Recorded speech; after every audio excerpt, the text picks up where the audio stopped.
তালিব রাদিয়াল্লাহু তাআলা আনহু থেকে বর্ণিত, তিনি বলেছেন রাসূলুল্লাহ সাল্লাল্লাহু আলাইহি ওয়াসাল্লাম আমাকে নির্দেশ দিয়েছেন কবর, উঁচু কবর দেখলে তাকে ভাঙার জন্য, ছবি মূর্তি দেখলে তাকে ভাঙার জন্য। যেখানে রাসূলুল্লাহ সাল্লাল্লাহু আলাইহি ওয়াসাল্লাম নির্দেশ দিয়েছেন উঁচু কবরকে ভাঙার জন্য, সেখানে আপনারা মৃত ব্যক্তির কবরকে উঁচু করে এখানে ব্যবসা শুরু করে দিয়েছেন। এই উঁচু কবর না তো, এটা অবশ্যই উঁচু কবর। উঁচু কবর না, না না না, আপনারা শিরক করছেন। আপনারা এখানে কেন মানত করছেন? কোনো শিরক না, এটা দিনের মধ্যে না না, আপনি আপনার কোরআন এবং সহিহ হাদিস দ্বারা প্রমাণিত নয়।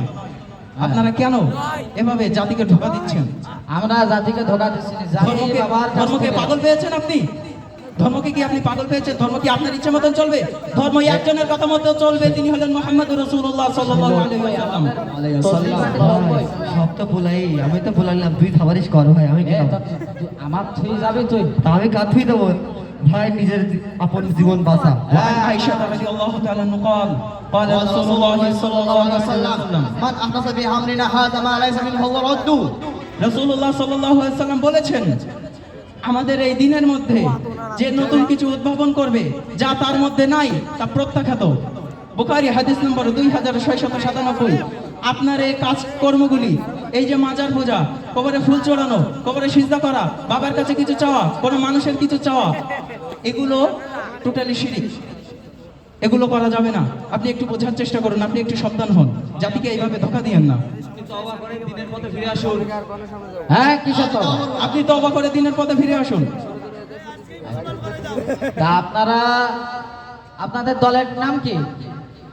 আমাদের তো বিশ্ব তসবিহ পার্টি, আপনাদের দলের নাম কি? আমরা বাংলাদেশ আহলাদি যুব সংঘের কর্মী।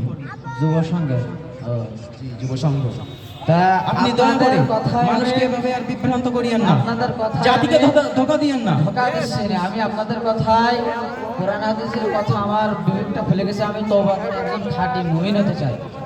এখন আপনারা আলহামদুলিল্লাহ আপনাদের সেই স্থানে আমাকে নিয়ে আমাকে তওবা করে আমি আর কোনো মাজার এগুলো করব না, এবার আল্লাহর রাস্তায় চলে যাব।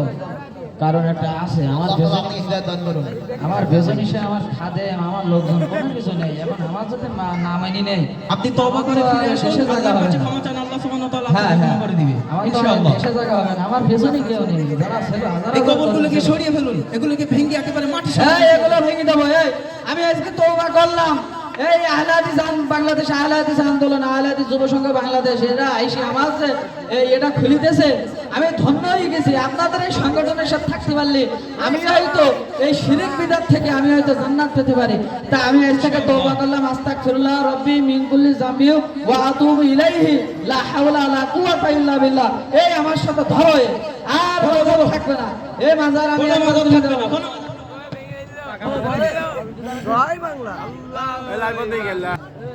সম্মানিত দর্শক, একটা ভাঙা নাটক আপনারা দেখতে পাচ্ছিলেন। মাজার পূজা এটা ভাঙা বলতে কি আর কি অর্ধেক অর্ধেক, সেজন্য আপনাদেরকে আমরা আপনাদের কাছ থেকে বিনীতভাবে ক্ষমা চেয়ে নিচ্ছি। নাটকটা সময়ের জন্য আমরা করতে পারিনি। নাটক থেকে আমরা শিক্ষা নিতে পারি যে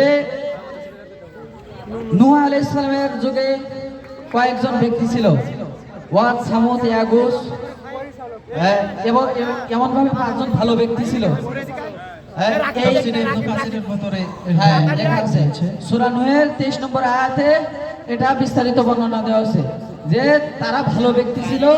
তারা যখন মারা যায় তাদের মানুষ মনে করে সেই সময় মানুষ যে তারা তো আল্লাহ ছিল, এবং তাদের যদি আমরা তাদেরকে ধোঁকা দিয়ে বললো তোমরা তাদের প্রতিমূর্তি তোমাদের বাড়িতে এবং দোকানে স্থাপন করো, যাতে করে তোমরা তাদেরকে দেখে তাদেরকে স্মরণ করতে পারো এবং তাদের মতো ভালো কাজ করতে পারো।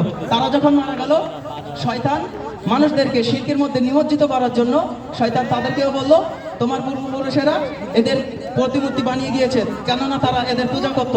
এভাবে তারাও তাদের পূজা করতে থাকলো, এভাবে মানুষ শিরকের মধ্যে নিমজ্জিত। আমরা যদি কোরআনকে মানি এবং হাদিসকে মানি, তাহলে কোরআনের সূরা নূহের 23 নম্বর আয়াতের আলোকে এই যারা ভালো ব্যক্তি ছিল তাদেরকে তারা তখন পূজা করা শুরু করলো। এই পূজা করা শুরু হলে সেখান থেকে মূর্তি পূজা শুরু হয়ে গেল, মাজার পূজা শুরু হয়ে গেল। আজও পর্যন্ত পৃথিবীতে মাজার পূজা, মূর্তি পূজা রয়েছে।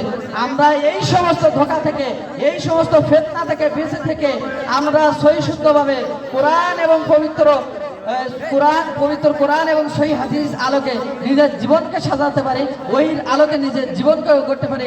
আল্লাহ সেই তৌফিক দান করে দেখ। সকলে বলুন আমিন।